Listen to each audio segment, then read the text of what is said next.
Deep in the Kuiper Belt, observation station Pluto 7 sensors registered something impossible. Dr. Sarah Chen stared at the readings, running the calculations again. The objects were moving at relativistic speeds, but producing no detectable engine emissions. No radiation signature. No heat bloom. Nothing that suggested conventional propulsion. "Marcus, are you seeing this?" she called out to her colleague. Dr. Marcus Cowrie looked up from his own terminal, dark circles under his eyes testament to the station's long shifts. "If you mean the physics-defying objects headed straight for the inner solar system." "Yeah, I'm seeing it. Running fourth verification now." Sarah pulled up the visual feed. The objects, ships, she was increasingly certain, resembled crystalline structures. Faceted like gemstones, but impossibly large. Their surfaces rippled with colors that shouldn't exist in vacuum. "Get me Earth Defense Command. Now." The next 48 hours became a blur of activity. Every sensor platform in the solar system tracked the approaching fleet. 17 vessels, each massive enough to dwarf humanity's largest space stations. Their course would bring them to Earth orbit in less than a week. First contact protocols activated worldwide. Humanity had prepared for this moment for generations. Linguistic experts stood ready. Diplomatic teams rehearsed greeting scenarios. The United Earth Defense Force moved to alert status, but maintained a non-threatening posture. None of it mattered.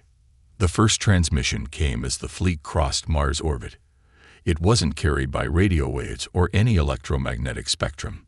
Instead, it simply appeared in every electronic display simultaneously, the words forming in golden script that burned with inner light. "Kneel before the might of the eternal concordate. Your realm is no under our protection. Resistance will be met with cleansing fire." Admiral Helena Santos stood in the UEDF command center, watching the message replay across multiple screens. 20 years in service had prepared her for many things. This wasn't one of them. "What do we know?" she demanded. Her science officer, Dr. James Wilson, cleared his throat. "The ships appear to be operating on principles that violate our understanding of physics. Energy readings are, well, they're nonsensical. We're detecting quantum fluctuations that shouldn't be possible, and the ships themselves seem to be warping space-time without generating any gravitational effects." "In English, Doctor." "They're using magic, Admiral. Actual, honest-to-God magic." The room fell silent. Helena allowed herself exactly 3 seconds to process this. Magical or not, they're threatening Earth. Options. "Conventional weapons might be useless," James continued. "Their shields, or whatever they're using for protection, operate on principles we can't even measure properly. But," he paused, fingers flying across his tablet, "there's something interesting about the quantum readings. They're organized, patterned, almost like." "Like what?" "Like code. Or maybe music. There's a rhythm to it, a resonance. If we could disrupt that pattern." Helena nodded sharply. "How long to develop a countermeasure?" "Under normal circumstances. Months. Maybe years. But given they'll be in weapons range in less than 72 hours. You have 48. Get every physicist, engineer, and mathematician we have working on this. I don't care if it's elegant. I just need something that works." The next 2 days became a global sprint. Every research facility on Earth redirected their efforts. Quantum computers ran simulations around the clock. The invaders' ships continued their approach, occasionally broadcasting more demands for submission. They never asked for Earth's surrender. They simply assumed it. That was their first mistake. Humanity's response came together in pieces. Dr. Chen's observations from Pluto 7 provided the baseline data. Dr. Wilson's team identified the fundamental patterns in the enemy's quantum manipulations, and in a lab in Bangalore, Dr. Aisha Patel made the breakthrough they needed. "It's not about matching their power," she explained in the emergency briefing. "It's about creating destructive interference. Their magic, their technology, Whatever you want to call it, it operates on quantum resonance. We can't replicate it, but we can disrupt it, like using noise-canceling headphones against their symphony. The attack came just as the fleet entered Earth orbit. The crystalline ships arranged themselves in a perfect geometric pattern, their surfaces blazing with eldritch light. Energy began building for what their messages had promised would be a cleansing. They never got the chance to fire. Every satellite in Earth orbit had been hastily modified. Radio telescopes, weather monitors, even telecommunications platforms, all repurposed into a makeshift network of quantum disruption generators. They didn't need to be powerful. They just needed to be precisely tuned. The effect was instantaneous. Where the invaders' ships had moved with impossible grace, they suddenly jerked like marionettes with tangled strings. Their perfect formation collapsed.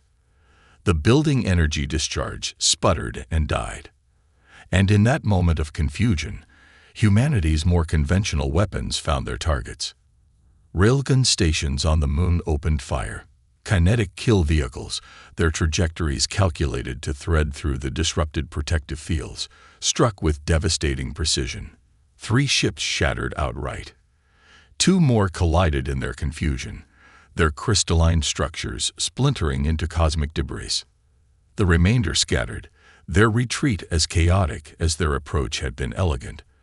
As they fled, their final transmission contained something new: confusion, and perhaps a hint of fear. What CORCERWA is this? In the UEDF Command Center, Admiral Santos allowed herself a small smile. Not sorcery, she muttered. Science. Dr. Wilson was already analyzing the battle data, his expression thoughtful. They'll be back, he said, and they'll be ready for this trick. Good, Helena replied. Because next time, we'll be ready for them too. Get me everything you can from those readings. If they're using quantum mechanics like an art, we'll turn it into an engineering problem. As cleanup operations began, salvage teams headed for the debris field. Humanity had its first samples of magical technology to study. But more importantly, they had proof. In the contest between systematic understanding and raw power, methodology would win every time. The Eternal Concordat had made another crucial mistake. They had assumed that humanity's lack of magic meant weakness. They were about to learn just how wrong they were. The crystalline shard hovering in the containment chamber shouldn't have been floating. Dr. Aisha Patel had turned off the magnetic field hours ago. She checked her instruments again, watching quantum probability curves dance across her holographic display. Still defying gravity? Dr. Wilson asked, entering the quantum analysis lab at CERN's new magical research division. Defying everything, really, Aisha replied, adjusting her sensors. But that's not the interesting part. Watch this. She typed a command, and a precise burst of electromagnetic radiation hit the shard. The crystal's glow dimmed slightly, then brightened, accompanied by a cascade of quantum fluctuations that rippled through nearby spacetime.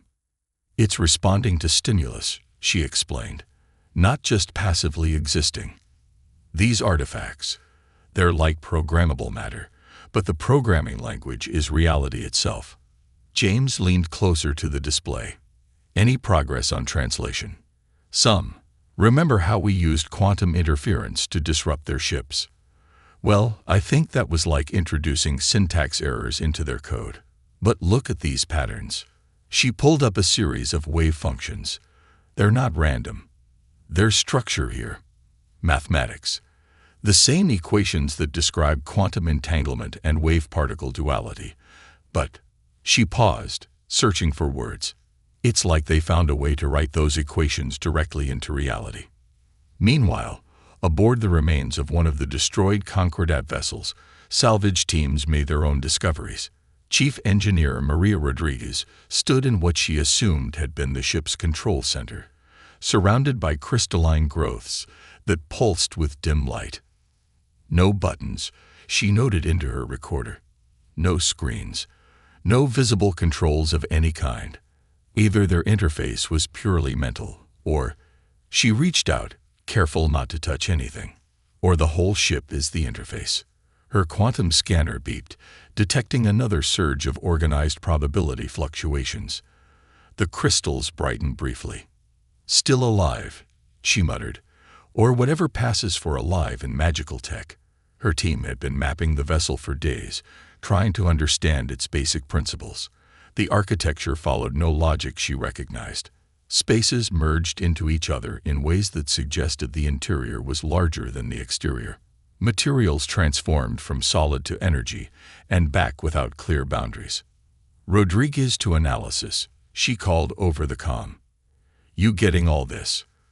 Confirmed, came Dr. Chen's voice from Earth. The quantum patterns match what we're seeing in the lab samples. But there's something else. We're detecting traces of what might be their communication system. Might be. It's like they encoded messages into the fabric of reality itself. Quantum entanglement on a massive scale, but controlled, directed. We're trying to decode it now. In the Eternal Concordat's retreat fleet, Archmage Lysandra Vex was having the worst day of her 900-year existence. The Council of 13 would demand explanations she couldn't provide. Impossible, she muttered, reviewing the battle recordings again. They have no mages, no ley lines, no connection to the eternal flow. Their world is dead to magic. How did they? Archmage, her assistant interrupted. The analysis of their counterspell is complete. And there was no spell. They created a resonance pattern that interfered with our binding matrices, but it contained no magical signatures. It was mechanical. Lysandra's fingers tightened on her staff. Mechanical. Like their primitive tools. Impossible. No mere machine could affect pure magic. The evidence suggests otherwise. Archmage. Their response was precise, calculated. They analyzed our magical frequencies and produced a countermeasure in less than 3 days. 3 days, Lysandra whispered. 9 centuries of studying the art, and these magicless primitives had found a way to counter it in 3 days. How? Back on Earth, the breakthrough came from an unexpected source. Dr. Curry had been running quantum simulations for weeks when a pattern emerged. It's all mathematics, he explained to the assembled team. Their magic, our physics, they're different approaches to the same underlying reality. We use equations to describe and predict quantum behaviors. They use rituals and artifacts to manipulate those behaviors directly. But how? James asked. We've never managed to affect quantum systems on this scale. Because we've been trying to force our understanding onto their methods, Aisha interjected. Look at this. She pulled up a complex mathematical model. Their artifacts don't just manipulate quantum states, they create self-sustaining probability fields. They're not fighting entropy, they're channeling it. Every spell is actually a carefully orchestrated collapse of quantum superposition. And the crystals, quantum computers. But instead of using electronic states, they use crystalline matrices to maintain coherence. The geometric patterns aren't decorative. They're computational structures. Admiral Santos listened to the briefing with growing interest. Can we replicate it? Not yet, Aisha admitted. But we're learning. Every test reveals more about their methods, and we're starting to see ways we might achieve similar effects through our own technology. How long? To fully understand their systems. Years, but to develop effective countermeasures and our own hybrid technologies. That we can do much sooner. In high orbit, automated sensors detected new quantum disturbances at the edge of the solar system. The Concordat was returning, their fleet larger this time. They'll have adapted to our interference pattern, James noted. Helena nodded. Then we'll just have to show them what else we've learned. How quickly can you get me a working prototype of our own quantum manipulation system? Aisha smiled. The first tests are already running. We're not using their methods. We're developing our own. They treat magic as an art to be mastered. We're treating it as a technology to be engineered. And that's why we'll win, Helena concluded, because they're bound by tradition and ritual while we She gestured to the labs where humanity's brightest minds were systematically deconstructing the laws of magic. We just see problems to be solved. The quantum sensors pulsed again. The second wave was accelerating. But this time, Earth would be ready with more than just defensive measures. The age of Clarke's third law was ending. The era of quantum engineering was about to begin. And the eternal concordat was about to learn why underestimating humanity's capacity for understanding was always a fatal mistake. Project Maryland's testing chamber resembled a cross between a particle accelerator and a cathedral. Crystalline arrays, reverse-engineered from salvaged concordat technology, lined the walls in precise geometric patterns. In the center, a prototype quantum manipulation engine hummed with barely contained energy. Dr. Aisha Patel stood behind the reinforced observation window, her fingers dancing across holographic controls. Quantum coherence at 99.8%. Probability matrix stable. Beginning test sequence alpha. The engine's hum changed pitch. In the chamber, reality flickered. A sphere of pure energy coalesced, hanging in midair. Humanity's first engineered spell. Different from their method, Dr. Wilson noted, studying the readings. More efficient. Their version requires constant energy input to maintain the effect. Ours uses quantum entanglement to create self-sustaining probability loops, Aisha finished. They brute force reality. We're learning to persuade it. The sphere pulsed with blue-white light. Unlike the concordat's magic, which blazed with raw power, this was precise, controlled, mathematical. Admiral Santos watched from the control room above. Will it work against their defenses? Better, James replied. Their shields are designed to resist magical force. This isn't magic. It's applied quantum mechanics. They won't know how to counter it. Across the solar system, humanity's defense platforms were being upgraded. The crude interference generators that had worked in the first battle were replaced with more sophisticated systems. Each incorporated the new quantum manipulation engines, smaller but more powerful than the prototype. In lunar orbit, Chief Engineer Rodriguez supervised the installation of the first combat-ready system on the battleship Archimedes. Power coupling stable, she reported. Quantum core synchronized with main weapons, ready for live fire test. The target was a large fragment of concordat crystal, suspended in space 2 kilometers away. Maria initiated the firing sequence. The Archimedes main gun, originally a conventional railgun, now served as a focusing array for quantum manipulation fields. The effect was immediate and devastating. Instead of disrupting the crystal's magical structure, the beam altered its fundamental probability state. The fragment didn't shatter. It simply ceased to exist in our reality. Test successful, Maria announced, though the understatement made her smile. Beginning full weapons integration across the fleet. Meanwhile, in the depths of interstellar space, Archmage Lysandra Vex prepared her own forces for the coming battle.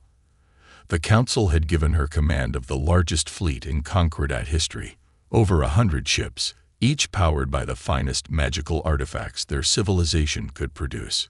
Their interference tricks won't work this time, she assured her commanders.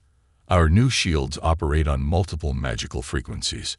No simple resonance pattern can disrupt them. Her assistant, watching sensor data from their long-range probes, frowned. Archmage, the humans, they're doing something strange with the debris field. Explain. They're not just studying our technology. They're improving it.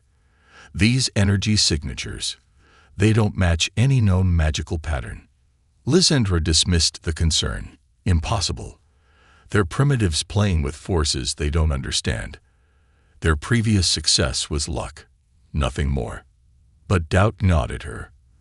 The humans had done something unprecedented. They had analyzed magic itself as if it were merely another natural phenomenon to be studied and controlled. Back on Earth, the breakthrough that would change everything came from an unexpected direction. Dr. Chen, still monitoring from Pluto 7, noticed something in the quantum noise between stars. It's a network, she realized. The Concordat doesn't just use quantum manipulation for their technology. They use it to communicate. Their entire civilization is linked through quantum entanglement. The implications were staggering. Earth's scientists had discovered not just the principles of magic, but the foundation of an entire civilization's infrastructure. In the UEDF Command Center, Admiral Santos reviewed the final defense preparations. The quantum detection grid had spotted the Concordat fleet, still weeks away but closing fast. Status of Project Marilyn. All platforms upgraded, James reported. Fleet weapons integration complete. Defense grid online and running at 100% efficiency. And the new development. Asia stepped forward. We've cracked their communication protocols. Their quantum network is sophisticated but predictable. They've been using the same patterns for centuries, maybe millennia. They never needed to innovate because no one could challenge them. Until now, Helena said. Can we access their network? Better, we can rewrite it. Every spell they cast, every communication they send, travels through quantum states we can now manipulate. They're not just flying into our guns. They're flying into our domain. Helena finished. Their magic made them complacent. Our science has surpassed them. The first signs of the coming battle appeared as quantum disturbances at the edge of the solar system. The Concordat fleet emerged from whatever space they used for faster-than-light travel, their ships arranged in complex magical formations. Humanity watched, waited, and prepared to demonstrate the true power of understanding over blind tradition. In her flagship, Archmage Lysandra raised her staff, preparing to cast the greatest spell in Concordat history. The magical energy built to impossible levels. She never noticed the subtle changes in the quantum field around her ship, never realized that humanity had already rewritten the underlying laws her magic relied upon. The spell activated.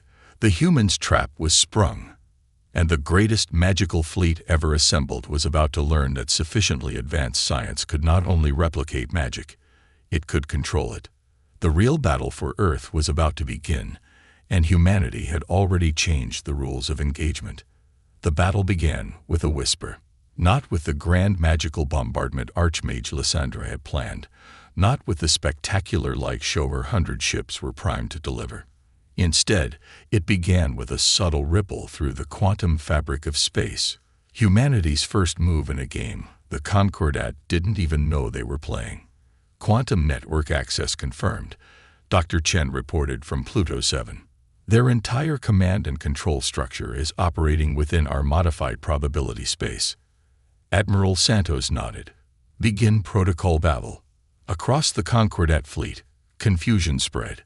Their quantum-based communications, the magical network that had served them for millennia, began speaking in strange tongues.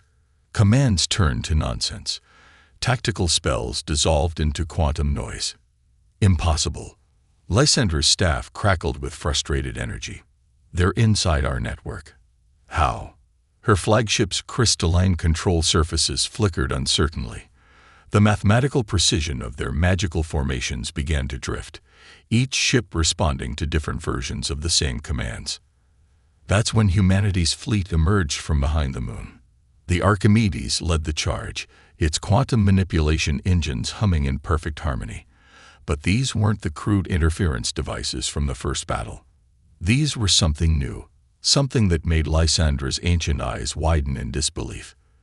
They're using magic, she whispered. But wrong. Different. How are they? Not magic, Archmage. Came a transmission from the human fleet. Dr. Patel's voice was calm, almost professorial. We're using quantum engineering. Your civilization stumbled upon quantum manipulation and called it magic. We studied it and turned it into a science. The Archimedes fired. Its main gun didn't launch projectiles or energy beams. It launched precisely calculated quantum state changes. Where the beam struck a Concordat vessel, reality itself recalculated. Magical shields didn't fail. They simply became probability states that had never existed. All ships, execute pattern Sigma, Lysandra commanded. Her fleet began weaving a massive counterspell, one designed to purge all foreign influence from their quantum network. Maria Rodriguez, watching from the Archimedes engineering section, smiled. "They still think this is about magic," she said to her crew. "Initiate quantum cascade." The human fleet's engines pulsed in synchronized harmony. Each ship contributed to a growing pattern in the quantum fabric of space. Not a spell, but an algorithm. A mathematical proof written in the language of reality itself. In the Concordat fleet, spells began to fail. Not because they were being countered or disrupted, but because the underlying quantum states they relied upon were being systematically redefined. Our magic. Lysandra's assistant stared at useless control crystals. "They're changing how it works." Impossible. But even as she said it, Lysandra felt the truth. The humans hadn't just learned to use magic. They'd learned to rewrite its fundamental laws. Dr. Wilson's voice came over the command channel. "Admiral, quantum restructuring is at 60% and climbing. Their ships are starting to lose cohesion." Helena watched the tactical display as Concordat vessels began to drift out of formation. Some were already powering down, their magical cores unable to function in the new quantum paradigm humanity had created. "Give them one chance," she ordered. The transmission went out on all frequencies, broadcast through both conventional means and the quantum network. "Eternal Concordat, you have entered a space where your understanding of reality no longer applies. Surrender now, and we will teach you the true nature of what you call magic." In her flagship's failing control chamber, Lysandra faced a choice. 900 years of tradition and power warred with the evidence before her eyes. These humans, these supposedly primitive beings, had done more than defend against magic. They had mastered it, evolved it, transcended it. How? She finally asked, her transmission carrying notes of genuine curiosity beneath the defeat. "How did you achieve this in mere months when we spent millennia?" "Because we didn't let ourselves be limited by what we thought was possible," Aisha replied. "We observed, we analyzed, we tested, and we improved. Science isn't about maintaining traditions. It's about constantly questioning and advancing our understanding." Throughout the Concordat fleet, young mages were already beginning to understand. They watched in fascination as human ships demonstrated complete control over quantum states their most powerful spells could barely influence. This wasn't just a military defeat, it was a paradigm shift. "Archmage," Lysandra's assistant said quietly, "the Academy's younger members, they're requesting permission to study the humans' methods." Lysandra stared at her staff, a symbol of power now rendered meaningless by human innovation. In the space of months, they had advanced the art beyond anything the Concordat had achieved in thousands of years. "Send the surrender signal," she commanded, then more quietly, "and ask them if they're willing to teach us."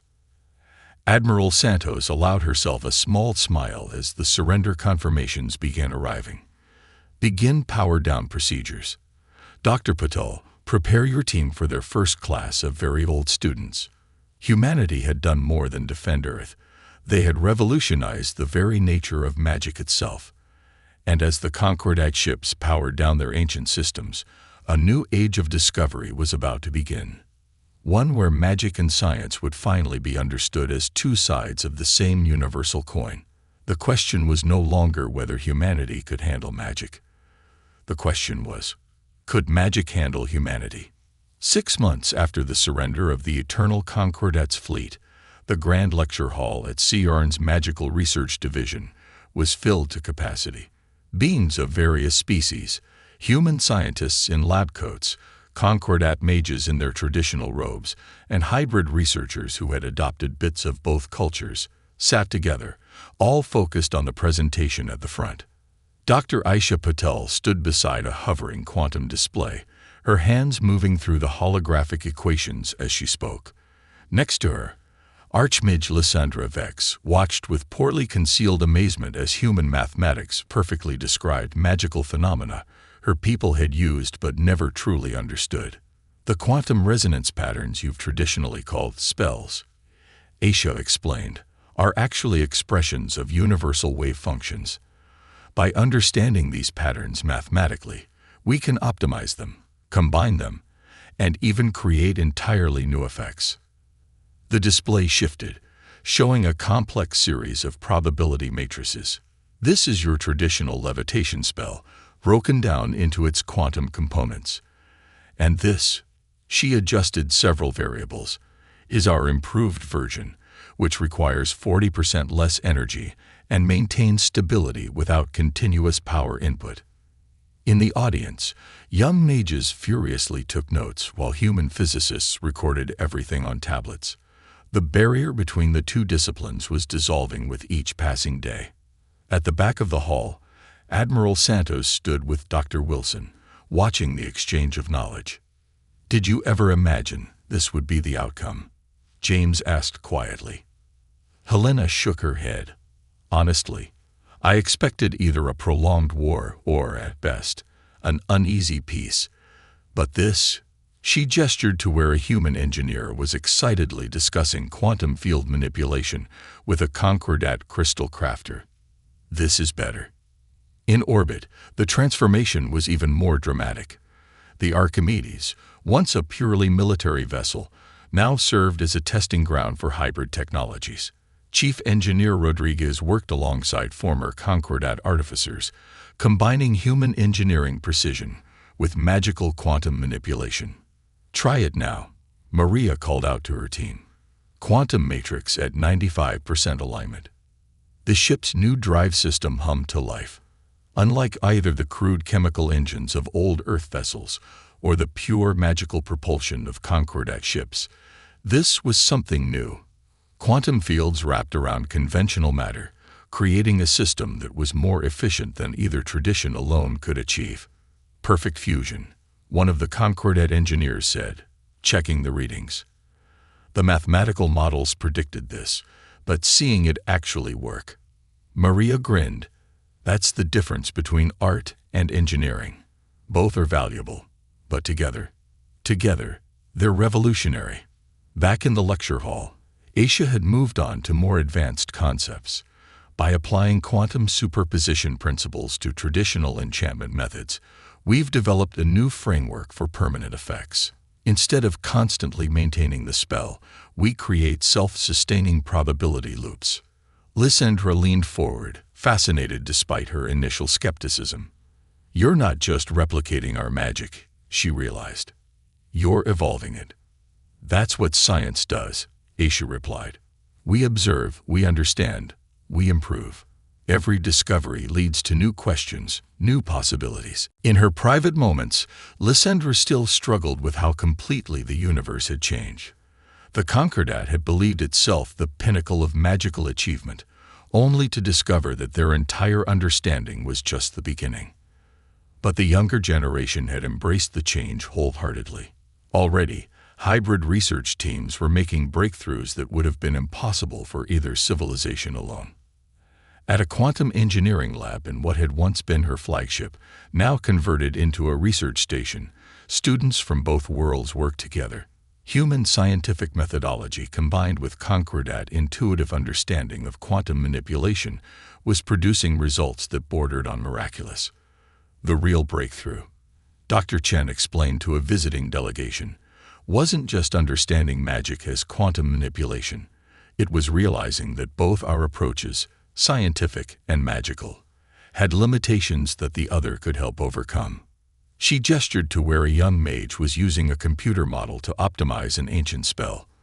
Their traditions preserved techniques we might have taken decades to discover on our own.